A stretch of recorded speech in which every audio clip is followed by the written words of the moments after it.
నమస్తే, welcome to Vishwam TV. నేను మీ journalist Uday. గత కొద్ది రోజులుగా కాకినాడ జాహ్నవి సంబంధించినటువంటి పేరైతే బలంగా వినిపిస్తా ఉన్నది. సో అసలు ఎవరి జాహ్నవి, ఏం జరిగింది కాకినాడలో, ఎందుకు ఇంతలా వార్త వస్తూ ఉన్నది? స్వయంగా ఆంధ్రప్రదేశ్ రాష్ట్ర డిప్యూటీ సీఎం పవన్ కళ్యాణ్ కూడా ఈ విషయం మీద స్పందించడం జరిగింది. సో ఒకసారి వివరాల్లోకి వెళ్ళి చూసే ప్రయత్నం చేద్దాం రండి. గత కొద్ది రోజుల క్రితం ఏం జరిగిందంటే, ఒక ఇద్దరు దంపతులకు జాహ్నవి అనేటువంటి కుమార్తె ఉన్నది. పాపం అమ్మాయికి ఎంత 2.5 సంవత్సరాలు మాత్రమే, 2 సంవత్సరాల 6 నెలలు ఉన్నది. సో ఆ తల్లిదండ్రులు ఇద్దరు కూడా కాకినాడ జిల్లా సిహెచ్ అగ్రహారం అనేటువంటి విలేజ్ దగ్గర ఒక ఆయిల్ ఫామ్ ఉన్నది. ఆ ఆయిల్ ఫామ్ కి వీళ్ళిద్దరు కూడా కాపలాదారుగా ఉన్నారు, భార్యాభర్తలు ఇద్దరు కూడా. సో ఆయిల్ ఫామ్ అంతా వచ్చేసి ఒక 50 ఎకరాల్లో ఉన్నది. దానికి ఈ తల్లిదండ్రులు కాపలాగా ఉన్నారు. వాళ్ళకి 2 పిల్లలు ఉన్నారు, జాహ్నవి తర్వాత ఇంకొక బాబు ఉన్నాడు. సో సడన్ గా మొన్న కొద్ది రోజుల క్రితం ఏం జరిగిందనంటే, ఆ తోటలో వాళ్ళు పనిచేస్తున్నటువంటి క్రమంలో ఆ చిన్న పాప జాహ్నవి ఎవరైతే ఉన్నారో సడన్ గా మిస్ అయిపోయింది. అసలు ఎటు పోయిందో తెలియదు, ఏం జరిగిందో తెలియదు. అంతా కూడా ఇప్పుడు ఉత్కంఠగా మారినటువంటి పరిస్థితి అయితే కనిపిస్తా ఉన్నది. నా వెనకాల కనిపిస్తుంది కదా జాహ్నవి. సో ఈ చిన్న పాపనే, 2.5 సంవత్సరాల చిన్న పాప. సో ఈ పాపనే ఆ వెనకాల కనిపిస్తున్నది ఆమె తల్లి. సో రోజుకొక కీలక మలుపు అయితే తిరుగుతా ఉన్నది ఈ కేసుకు సంబంధించి. అయితే ఆ రోజు ఆ తల్లి ఏమో పామాయిల్ తోట దగ్గర కాపలాగా ఉన్నది, దాని పక్కన ఇంకొక మామిడి తోట ఉన్నది, అక్కడ తండ్రి ఏమో కాపలాగా ఉన్నాడు. సో తల్లి, ఈ చిన్న పాప పామాయిల్ తోట దగ్గర ఉన్నారు. దాని తర్వాత మామిడి తోట దగ్గర ఏమో తండ్రి ఇంకొక బాబు ఇద్దరు అక్కడ ఉన్నారు. ఈమె పని ఏమో చేసుకుంటుంది, ఆ చిన్న పాప మామూలుగా నడుచుకుంటూ లోపలికి పోయింది. ఈ తల్లి ఏమనుకున్నది, ఈ పాప నడుచుకుంటూ పక్కనే మామిడి తోట ఉన్నది కదా, వాళ్ళ నాన్న దగ్గరకో ఆ బాబు దగ్గరకో ఆడుకోవడానికి పోయింది కావచ్చు అనుకున్నది. కానీ పాప మిస్ అయిన తర్వాత చాలా సేపటి తర్వాత చూసుకుంటే ఈమె దగ్గర లేదు పాప, అటు తండ్రి దగ్గర కూడా లేదు. సో వెంటనే వాళ్ళు ఉలిక్కి పడిపోయి ఆ చుట్టుపక్కల మహా అయితే వాళ్ళు ఎంతవరకు చూడగలుగుతారు, ఒక 100 మీటర్లు 200 మీటర్లు పోనీ 300 మీటర్ల వరకు చూడగలుగుతారు. చూసేసరికి పాప కనిపించలేదు. పాప లేదు, వాళ్ళతో పాటు ఒక పెంపుడు కుక్క కూడా ఉన్నదన్నమాట. ఎందుకంటే సాధారణంగా అడవి ప్రాంతం కాబట్టి అదంతా కూడా పెంపుడు కుక్క ఉంటే కొంత జాగ్రత్తగా మనం ఏదైనా వస్తే బెదిరిస్తుంది అని చెప్పేసి కూడా మనం వాళ్ళు పెంచుకునేటువంటి సందర్భం ఉంటది. సో అట్లా చిన్న బాబుతో పాటు పెంపుడు కుక్క కూడా కనిపిస్తలేదు. వెంటనే హుటాహుటిన ఈ తల్లిదండ్రులు ఇద్దరు కలిసి కూడా అంత వెతకడం ప్రారంభించారు. ఎక్కడ కూడా పాప కనిపించలేదు. ఇమ్మీడియట్ గా విలేజ్ వాళ్ళకి చెప్పారు. విలేజ్ వాళ్ళకి చెప్తే విలేజ్ వాళ్ళు కూడా ఒక 10, 20, 30, 40, 50 మంది వరకు వచ్చేసి చుట్టూతర ఆ ఫామ్ ఆయిల్ మొత్తం కూడా జల్లెడబట్టిరు, కానీ ఎక్కడ కూడా పాప జడ కనిపించలేదు. సో ఇక అక్కడి నుంచి ట్విస్ట్ మొదలైందని చెప్పుకోవచ్చు. సో ఒకసారి మనం ఇది కూడా చూసే ప్రయత్నం చేద్దామండి. ఏది మన ఇక్కడ ఒకసారి మ్యాప్ చూద్దాం రండి.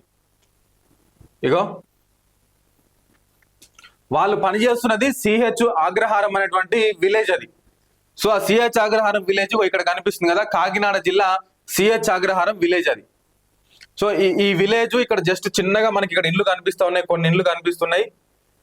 ఇదంతా కూడా మనకి ఇక్కడ కనిపిస్తున్నాయి. ఈ చెట్లన్నీ కూడా ఈ ఫామ్ ఆయిల్ తోట కావచ్చు, అడవి ప్రాంతం కావచ్చు, కొండలు కావచ్చు, గుట్టలు కావచ్చు, ఇదంతా కూడా విలేజ్ కి చాలా దూరంలో ఉన్నది. ఇక్కడంతా కూడా మనకి విలేజ్ కనిపిస్తున్నది. విలేజ్ కి దూరంలో ఫామ్ ఆయిల్ తోటలు, అక్కడ ఉన్నటువంటి అడవి కానీ, గుట్టలు కానీ, కొండలు కానీ అన్ని ఉన్నాయి. సో అక్కడ వీళ్ళు ప్రతిరోజు కూడా అక్కడికి పోవడం, దాన్ని కాపలా ఉండడం చేస్తున్నారు. సో మరి ఇప్పుడు ఉన్నటువంటి వార్త ఏంది అని అంటే, జాహ్నవి ఎక్కడికి పోయింది మరి? ఫామ్ ఆయిల్ తోట దాదాపు 50 ఎకరాలు ఉన్నది. ఆ చిన్న పాప 2.5 సంవత్సరాలు ఉన్నటువంటి చిన్న పాప ఎంతసేపు నడవగలదు? ఇప్పుడు మనమైనా అనుకుందాం, ఎంతసేపు మహా అయితే ఒక అరగంట నడుస్తుందేమో, లేదు పోనీ గంట నడుస్తుందేమో. ఏమన్నా ఇబ్బంది ఉంది అనిపిస్తే 2 గంటలు నడిచింది అనుకుందాం. ఎక్కడ పోయింది మరి పాప? ఇవాళ ఆ ఊరి వాళ్ళు కూడా ఇక్కడి నుంచి ఆ ఊరు వాళ్ళందరూ వచ్చి ఇదంతా జల్లెడబట్టిరు. ఇక్కడ కనిపిస్తున్నా ఈ చెట్లులా కనిపిస్తున్నది కదా, ఇక్కడ కానీ ఇదంతా కూడా జల్లెడబట్టినటువంటి పరిస్థితి. నాట్ ఓన్లీ వాళ్ళ ఊరోళ్ళు కాదు, వాళ్ళ ఊరోళ్ళకి సాధ్యం కాకపోతే వెంటనే వెళ్ళిపోయి ఏం చేసిర్రు, మిస్సింగ్ కేసు ఇచ్చిర్రు అక్కడ ఉన్నటువంటి పోలీస్ స్టేషన్ లా. వెంటనే పోలీస్ వాళ్ళు కూడా రంగంలోకి దిగి ఇక మన డాగ్ స్క్వాడ్లు కావచ్చు, డ్రోన్లు కావచ్చు, పెద్ద పెద్ద టెక్నాలజీ మొత్తం ఉపయోగించి పోలీస్ వాళ్ళు కూడా ఒక 100-200 మంది పోలీసు వాళ్ళు కూడా జల్లెడబట్టిరు అదంతా కూడా. ఏంది మరి ఎక్కడ పోయింది పాప? ఇప్పుడు మనమైనా ఆలోచిస్తే ఆ ఫామ్ ఆయిల్ తోట మొత్తం 50 ఎకరాలకు కూడా కంచె ఉంటది. సో అదేం అడవిలో ఉన్నప్పుడు కూడా అది దానికి కంచె నాటుతారు. ఎందుకంటే దాని లోపలికి జంతువులు రాకుండా, ఎనిమల్స్ ఏమైనా వచ్చి దాన్ని తినకుండా దానికి ఒక కంచె నాటుకుంటారు. సో ఆ కంచె లోపలనే పాప తప్పిపోయింది అనుకుంటే 50 ఎకరాల కంచెని ఎన్ని రోజులు వెతుకుతారు? పోలీస్ వాళ్ళకి ఏమైనా పెద్ద పనా? వాళ్ళు డ్రోన్ తో కూడా జల్లెడబట్టి చూసినటువంటి సందర్భం. సో అయినా సరే పాప దొరకలేదు. ఇక్కడ ఇంకొక ట్విస్ట్ ఏంటంటే, ఆ రోజు పాపతో పాటు మిస్ అయినటువంటి కుక్క ఏదైతే ఉన్నదో ఆ కుక్క ఒక 2 రోజుల తర్వాత తిరిగి వెనక్కి వచ్చింది. సో వెనక్కి రాగానే ఏం చేసిండ్రు పోలీస్ వాళ్ళు, సరే కుక్కతో పాటు జాహ్నవి కూడా పోయింది కదా, సరే జాహ్నవి కూడా తిరిగి వస్తుంది కావచ్చులే అనుకున్నారు అందరూ. కానీ 2 రోజులు అయింది, 3 రోజులు అయింది, 4 రోజులు అయింది, జాహ్నవి తిరిగి రాలేదు. సో పోలీస్ వాళ్ళు ఏం చేశారు, ఆ కుక్కకి మళ్ళీ GPS ట్రాకర్ అమర్చి, అంటే GPS ట్రాకర్ పెట్టి, సో మళ్ళీ ఆ కుక్కని అడవిలోకి పంపించిండ్రు. జాహ్నవి ఎక్కడుందో చూడని చెప్పేసి దానికి ఏదో మొత్తానికి ట్రైనింగ్ ఇచ్చి పంపించేసి GPS ట్రాకర్ ఇచ్చి లోపలికి పంపిస్తే అది లోపల పోయి కూడా 1-2 రోజులు ఉండి మళ్ళీ బయటకు వచ్చింది. సో పాప మాత్రం తిరిగి రాలేదు. ఇప్పుడు ఇంకొక ట్విస్ట్ ఏంది, మళ్ళీ ఆ కుక్క బయటికి వచ్చినటువంటి కొద్ది రోజులకి, అంటే 1-2 రోజులకే చనిపోయింది. నిన్న చనిపోయింది ఆ కుక్క. సో ఇప్పుడు పోలీసులకు కీలక ఆధారంగా ఉన్నటువంటి ఆ ఒక్క ఆధారం కూడా లేకుండా పోయింది.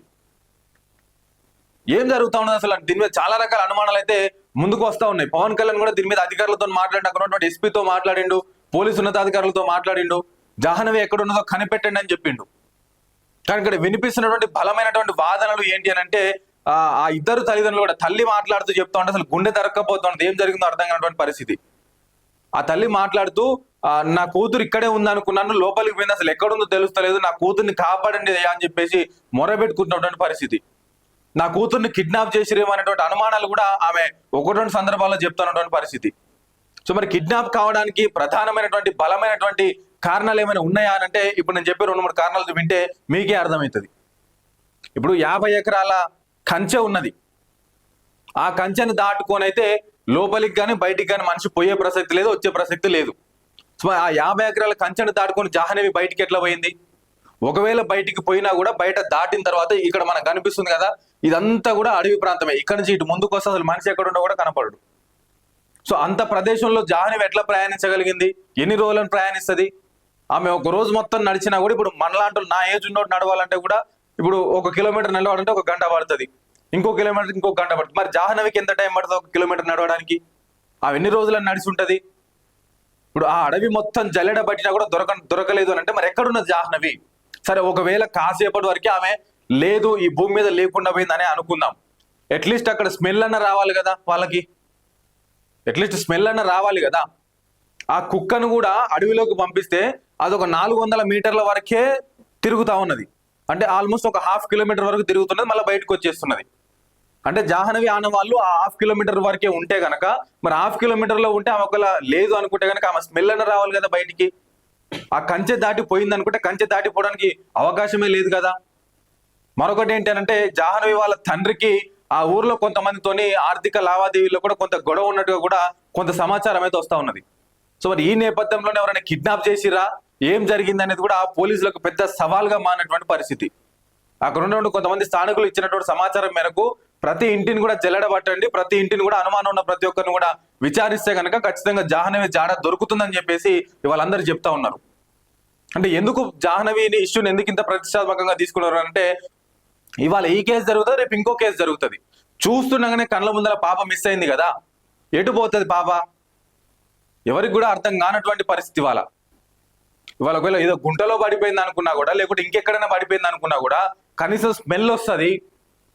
ఆమె లేకుండా పోయింది అనుకుంటే స్మెల్ వస్తుంది, బాడీ స్మెల్ అని వస్తుంది అక్కడ, అది కూడా లేదు. కనీసం ఏ ఒక్క ఆనవాళ్ళు కూడా దొరుకుతలేదు పోలీస్ వాళ్ళకి. వాళ్ళు మనకు కొన్ని విజువల్స్ ఉంటాయి, దాంట్లో పోలీస్ వాళ్ళు కానీ అక్కడ ఉన్న కొంతమంది సిబ్బంది ఆకును కూడా లేపి చూస్తున్నారు. ఎండిపోయిన ఆకులు ఉంటాయి కదా, ఆకును లేపి చూస్తా ఉన్నారు.